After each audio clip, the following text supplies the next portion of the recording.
ఏది చేసినా ప్రభువా మీ చిత్తమే సిద్ధించునుగాక.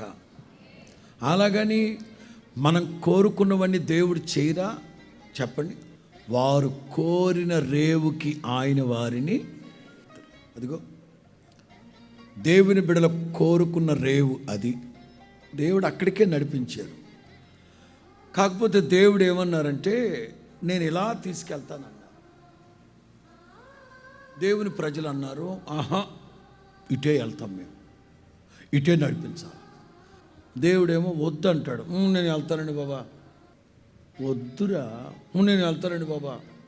ఈ రూట్లో సుడిగుండాలు ఉన్నాయి, సునామీలు ఉన్నాయి, ముంచేస్తారు, డేంజర్ ఉంది, డ్రాడ్ఫుల్ సిచ్యువేషన్ ఉంది. వద్దంటాడు దేవుడు. దేవుని చిత్తమే మన జీవితంలో జరగాలి, కానీ మూర్ఖంగా మనం వ్యవహరించకూడదు.